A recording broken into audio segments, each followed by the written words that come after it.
मैं doctor Vinod Kumar Singh, associate professor, दर्शन शास्त्र विभाग, ग्राम भारती महाविद्यालय रामगढ़ कैमूर, आज भारतीय दर्शन में चारवाक का नीति शास्त्र विषय पर अपना व्याख्यान प्रस्तुत करना चाहता हूँ। छात्रों, भारतीय दर्शन में चारवाक दर्शन एक भौतिकवादी, जड़वादी या अध्यात्मवादी दर्शन माना जाता है। यह एक अति प्राचीन दर्शन है। जहाँ तक इस दर्शन की प्राचीनता की बात है तो यह कहा जाता है कि चारवाक दर्शन का मूल ग्रंथ अभी तक प्राप्त नहीं हो सका है और इस दर्शन के मूल प्रवर्तक का निर्णय हो सकना भी संभव नहीं हो सका है।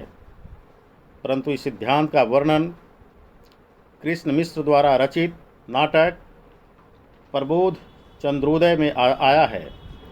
साथ ही साथ वेद, उपनिषद, रामायण, महाभारत, स्मृति, पुराण आदि सभी कालों में यह मत अत्यंत प्रचलित रहा है।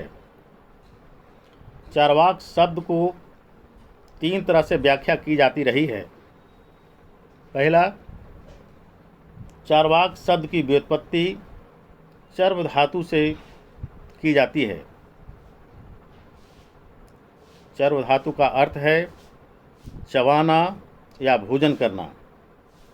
चूँकि यह दर्शन खाने पीने पर अधिक जोर देता है और इसे ही जीवन का लक्ष्य मानता है, इसलिए इसका नाम चारवाक होना स्वाभाविक है।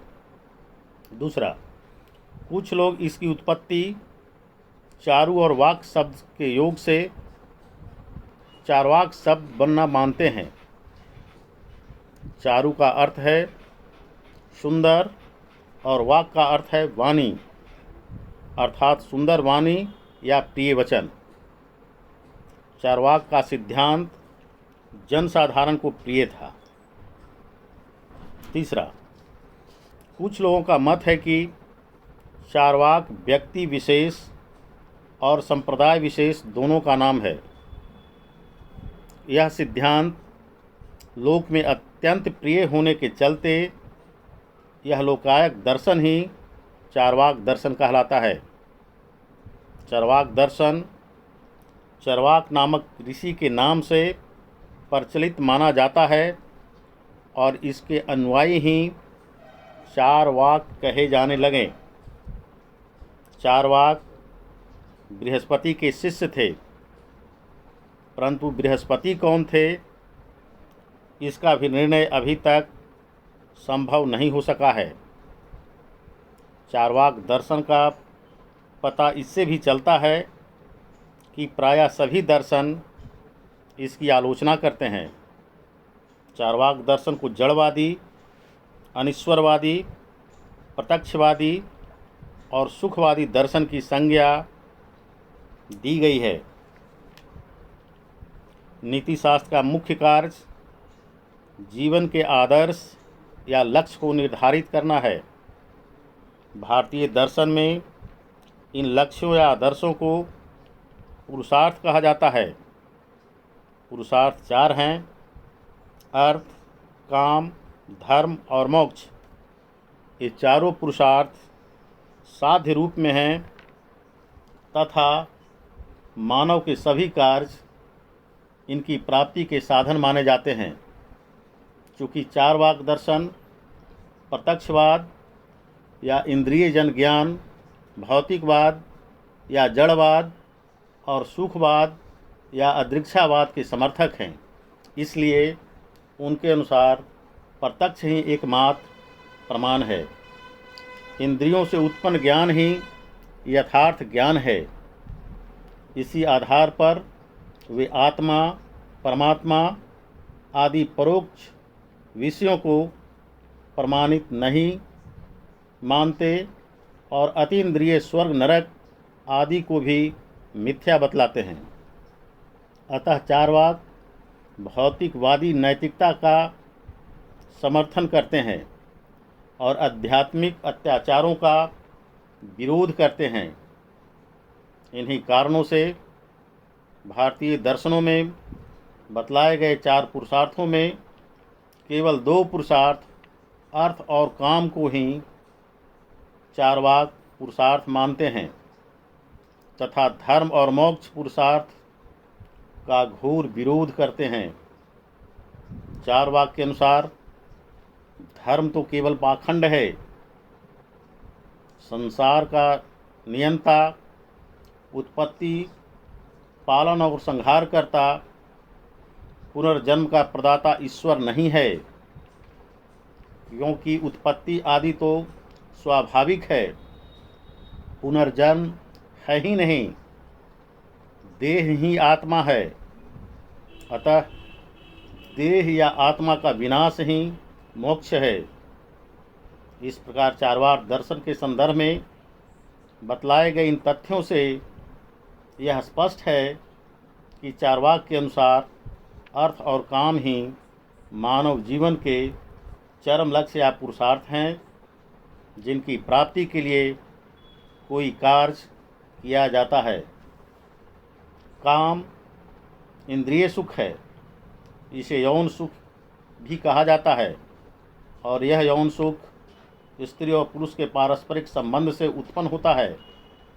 यदि मनुष्य यौन सुख की कामना से कोई कार्य करता है तो वह उसके स्वभाव के अनुकूल ही आचरण माना जाएगा।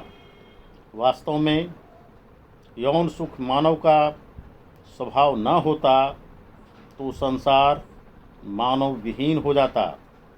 अतः काम या इंद्रिय सुख मनुष्य का पुरुषार्थ है। अर्थ या धन की महत्ता पाश्चात्य और भारतीय सभी विचारकों ने स्वीकार किया है। चारवाक भी अर्थ को जीवन में अत्यधिक महत्वपूर्ण मानते हैं। धन या अर्थ सुखमय जीवन का एक साधन है, न कि स्वयं साध्य है। Wealth is a means to attain the happy life and not an end in itself.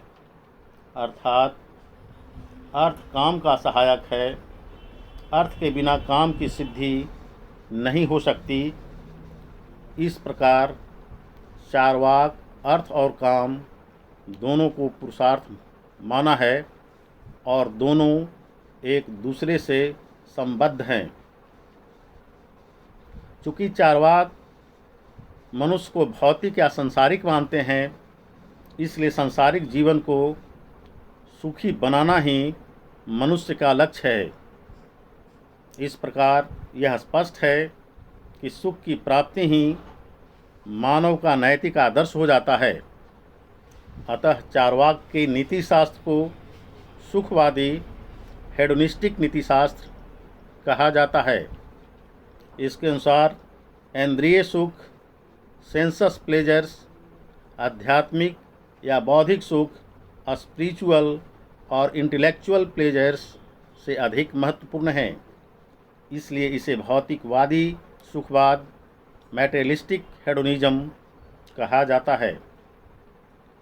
संक्षेप में हम यह कह सकते हैं कि काम ही एकमात्र पुरुषार्थ है, लेकिन अर्थाभाव में काम यानी सुख की प्राप्ति नहीं हो सकती।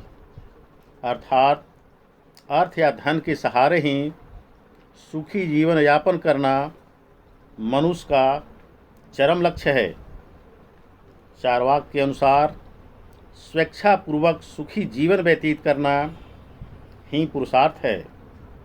इसलिए चारवाक का कहना है, यावत् जीवेत सुखम जीवेत, ऋणम कृत्वा घृतम पिबेत, भस्मीभूतस्य देहस्य पुनरागमनम कुतः। अर्थात जब तक जियो सुखपूर्वक जियो, ऋण लेकर भी घी पीना चाहिए, क्योंकि मरने पर भस्म के रूप में परिणत शरीर फिर संसार में ऋण शोध के लिए कैसे आ सकता है। पुनः चारवाक का कहना है कि आस्तिक लोगों के अनुसार आत्मा शरीर से पृथक है और शरीर से निकलकर आत्मा दूसरे लोक में चला जाता है। यदि ये सत्य है तो बंधुओं के प्रेम से व्याकुल आत्मा लौट क्यों नहीं आता। जहाँ तक घी पीने की बात है तो इसका तात्पर्य यह है कि घी के सेवन से मनुष्य शरीर से स्वस्थ और सुखी रहता है। इस सांसारिक सुख की प्राप्ति के लिए यदि घी पीने के लिए ऋण भी लेना पड़े तो लेना चाहिए, ताकि शरीर को स्वस्थ बनाकर सुखी जीवन व्यतीत किया जा सके। भविष्य की चिंता अर्थात पुनर्जन्म की कल्पना और भूत की चिंता करना व्यर्थ है। वर्तमान जीवन में अधिक से अधिक सुखोपभोग करने का प्रयत्न करना चाहिए। खाओ पियो और मौज उड़ाओ, ईट ड्रिंक एंड बी मेरी जीवन का लक्ष्य होना चाहिए। धूर्त चार्वाक तो यह भी सलाह देते हैं कि पित्वा पित्वा पुनः पित्वा यावत् पतति भूतले अर्थात पियो पियो और तब तक पियो जब तक पृथ्वी पर न गिर जाओ। चारवाक के सुखवाद का विश्लेषण करने से यह स्पष्ट है कि चारवाक वर्तमान सुख को ही ध्यान में रखकर कोई कार्य करने की सलाह देता है। उनके अनुसार भूत और भविष्य की चिंता नहीं करनी चाहिए, क्योंकि भूत तो बीत चुका, अब वह लौटने वाला नहीं, और भविष्य जो अभी नहीं आया उसमें हमारा विश्वास नहीं। जो चला गया यानी भूत, और कल क्या होगा यानी भविष्य की चिंता करना व्यर्थ है, क्योंकि इससे कोई लाभ होने वाला नहीं है। इस प्रकार चारवाक के अनुसार वर्तमान समय में मिलने वाला लौकिक या सांसारिक सुख को ही नैतिक आदर्श स्वीकारा जा सकता है।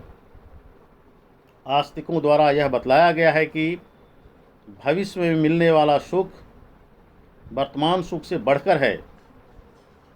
आस्तिक दर्शनों से यह ज्ञात होता है कि वर्तमान समय में जब तक आदि धार्मिक क्रियाओं से शरीर को कष्ट देकर भविष्य जीवन में सुख की कामना की जाती है। इस संदर्भ में चारवाक का स्पष्ट मानना है कि कल मिलने वाला मयूर की आशा में आज हाथ में आया हुआ कबूतर अधिक मूल्यवान है। अतः कल मोर पाने की आशा में अभी हाथ से आए हुए कबूतर को छोड़ना या त्याग करना मूर्खतापूर्ण कार्य है। हाथ में आई एक चिड़िया झाड़ी में स्थित दो चिड़ियों से अधिक अच्छी है। इसी तरह आस्तिक दर्शनों में स्वर्ग के सुख को धरती के सुख से श्रेष्ठकर माना गया है। इसलिए मनुष्य को स्वर्गीय सुख के लिए प्रयासरत रहना चाहिए। चारवाक का कहना है कि धरती यानी इहलोक के सुख को छोड़कर परलोक के सुख के लिए प्रयासरत रहना तो हाथ में आए हुए अवलेह को छोड़कर केहनी को चाटने के जैसा है। कुछ लोगों का यह कहना है कि प्रत्येक सुख के साथ दुख जुड़ा रहता है, इसलिए सुख का त्याग कर देना चाहिए। इस संदर्भ में चारवाक का स्पष्ट मानना है कि संसार के सभी सुख दुखों से युक्त होते हैं। ऐसा देखकर भी सुख को पुरुषार्थ समझना चाहिए, क्योंकि सुख दुख से भरी वस्तु से दुख को हटा के केवल सुख का ही आनंद लिया जा सकता है। बुद्धिमान व्यक्ति अन्न को इसलिए नहीं छोड़ता है कि वह भूसायुक्त है। कांटों के कारण कोई मछली खाना नहीं छोड़ता। पशुओं के द्वारा फसल की क्षति पहुंचाने पर कोई खेती करना बंद नहीं करता। भिक्षुओं के मांगने के भय से कोई भोजन बनाना बंद नहीं करता। अतः दुख मिश्रित होने के भय से मन के अनुकूल लगने वाले सुख को छोड़ना मूर्खता है। इस प्रकार बुद्धिमान व्यक्ति दुख को हटाकर सुख को प्राप्त कर लेता है, कांटों को निकालकर मछली को खा जाता है तथा भूसे को हटाकर अन्न को प्राप्त कर लेता है। वैदिक मत में नैतिक दृष्टि से मोक्ष को परम पुरुषार्थ माना गया है। वेदों में यह कहा गया है कि मनुष्य को वर्णाश्रम धर्म का पालन करना चाहिए, यज्ञ करना चाहिए, स्वर्गीय सुख आदि को प्राप्त करना चाहिए, किंतु चार्वाक के अनुसार धर्म का विचार वेद से प्राप्त होने के कारण भ्रांति मूलक है। वेद एक अप्रमाणिक ग्रंथ है। चार्वाक का स्पष्ट मानना है कि न स्वर्ग है और न अपवर्ग, न तो परलौकिक आत्मा है और न ही वर्णाश्रम धर्म। यज्ञ करना और वर्णाश्रम धर्म के पालन का कोई फल नहीं। संन्यास धारण करना, हवन करना, भस्म लगाना आदि सभी बुद्धिविहीन और पुरुषार्थहीन व्यक्तियों के जीवन यापन के साधन हैं। जो निर्बल तथा निस्तेज हैं वे ही इन उपायों से जीविका चलाते हैं। तीनों वेदों यथा ऋण, ऋग, साम और यजुर्वेद के रचिता भांड, धूर्त और निशाचर थे।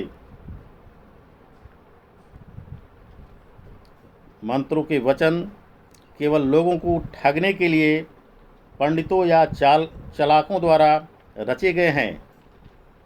यज्ञ का अनुष्ठान मिथ्या है, इसका कोई फल नहीं। जग का उपहास उड़ाते हुए चार्वाक कहते हैं कि ज्योतिष्टोम यज्ञ में बलि दिए गए पशु यदि सीधे स्वर्ग चला जाता है तो यजमान अपने पिता को ही क्यों नहीं बलि दे देता। ऐसा करने से उनके पिता का स्वर्ग में स्थान सुरक्षित हो जाता। श्राद्ध आदि कर्म का कोई महत्व नहीं। श्राद्ध कर्म में मृत प्राणी के आत्मा की क्षुधा की शांति हेतु घटक में भोजन अर्पित किया जाता है और ऐसा माना जाता है कि वह आत्मा जो दूसरे लोक में है उसे घट में अर्पित भोजन से उसकी तृप्ति होती है। श्राद्ध क्रिया की निरर्थकता सिद्ध करते हुए चार्वाक कहते हैं कि श्राद्ध में तृप्ति संभव नहीं है।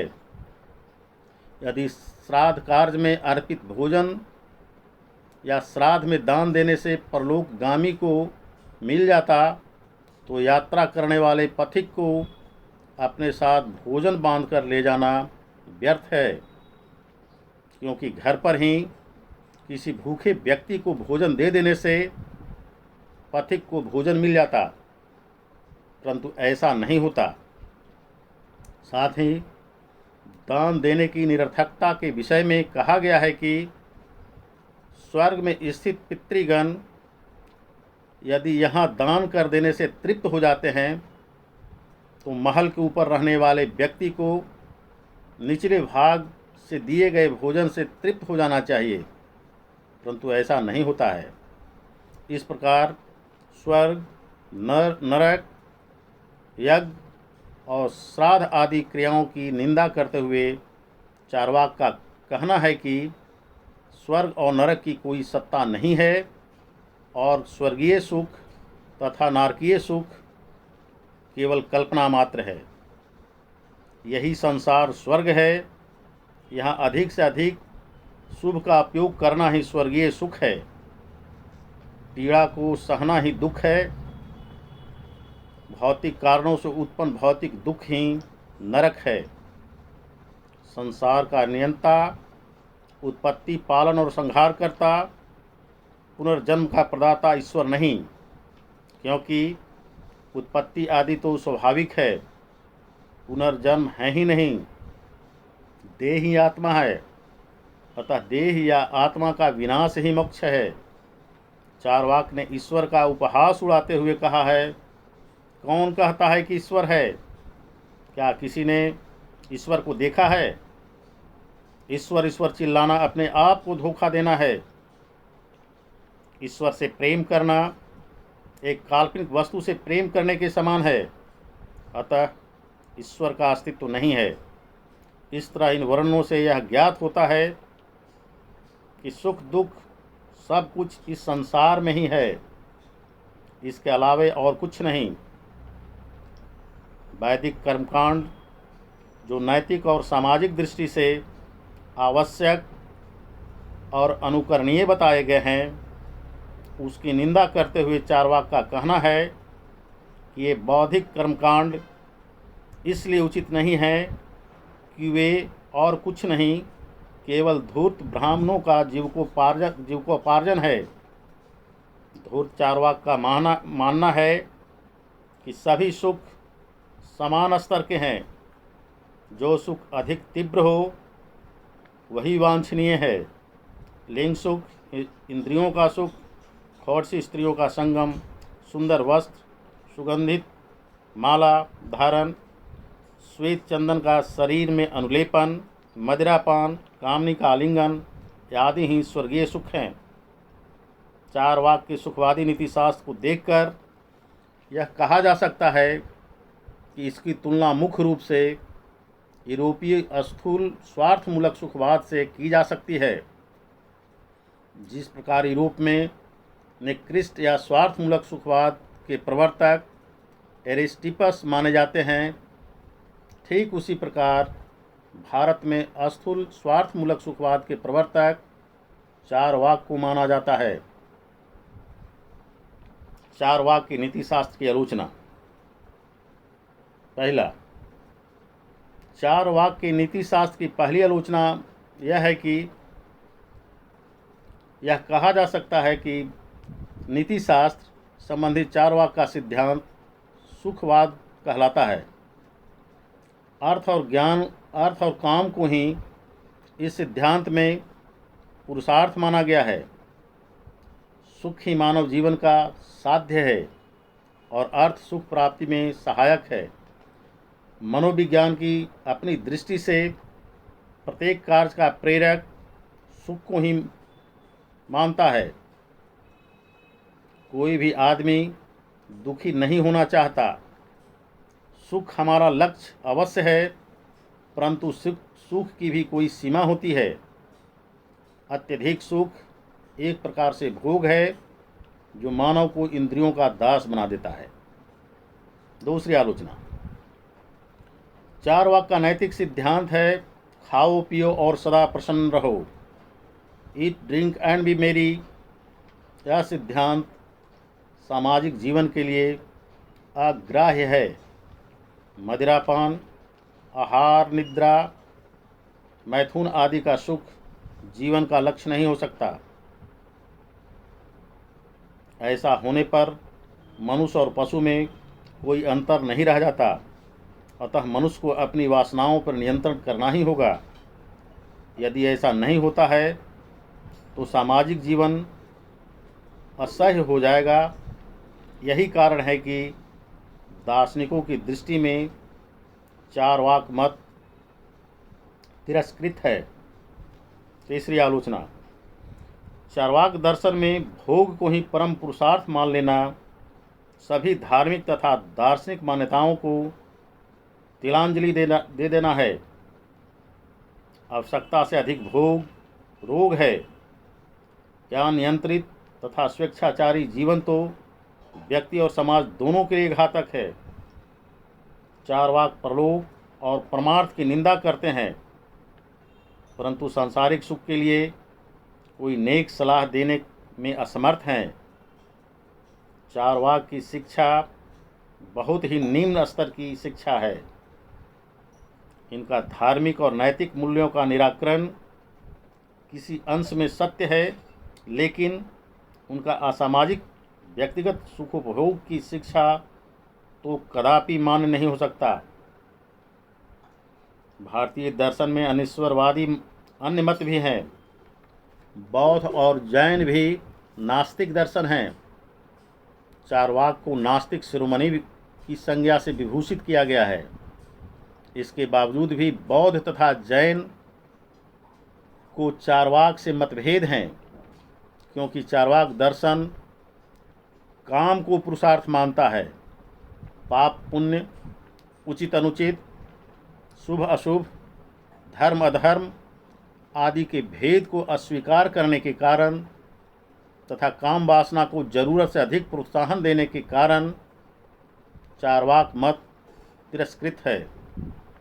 जैन दर्शन में चरित्र को मोक्ष का साधन माना गया है तथा बौद्ध दर्शन में शील अर्थात प्रज्ञाशील समाधि को निर्माण का साधन बतलाया गया है।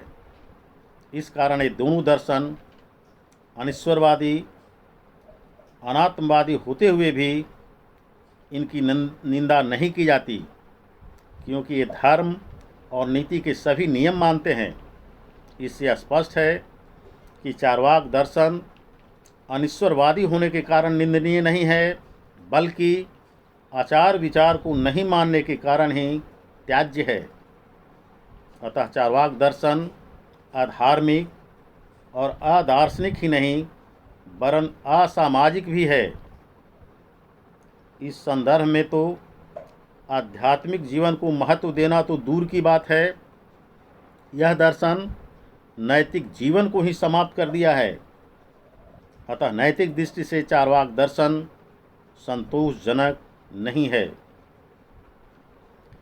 इन आलोचनाओं के आधार पर ऐसा महसूस होता है कि चार्वाक दर्शन किसी भी समाज के लिए मान्य नहीं है। ये अपने असामाजिक सिद्धांत के कारण अधिक हास्यास्पद है, परंतु इन दोषों को देखकर ऐसा निष्कर्ष नहीं निकालना चाहिए कि चार्वाक दर्शन पूर्ण रूपेण निरर्थक है। इस दर्शन में भारतीय दार्शनिकों को सोचने का एक नया ढंग दिया है। वैदिक परंपरा में अंधविश्वास, रूढ़िवादिता, ढोंग आदि अपनी जड़ें जमा चुकी थीं। चार्वाक की आलोचना के फलस्वरूप ही भारतीय दार्शनिकों ने अपने दर्शन को चार्वाक द्वारा बतलाए गए त्रुटियों से मुक्त करने का भरसक प्रयास किया। चार्वाक के क्रांतिकारी विचारों ने ब्राह्मणों के शोषण से भोली भाली जनता को छुटकारा दिलाया। इस प्रकार चार्वाक के भौतिकवादी दर्शन ने अप्रत्यक्ष रूप से अन्य भारतीय दर्शनों की वैचारिकता की नई दिशा दी है। यही कारण है कि चार्वाक दर्शन को भारतीय दर्शन का राजकुमार कहा जाता है। अतः भारतीय दर्शन में चार्वाक दर्शन का महत्वपूर्ण स्थान है। इन्हीं शब्दों के साथ मैं अपनी वाणी को विराम देना चाहता हूँ। बहुत बहुत धन्यवाद।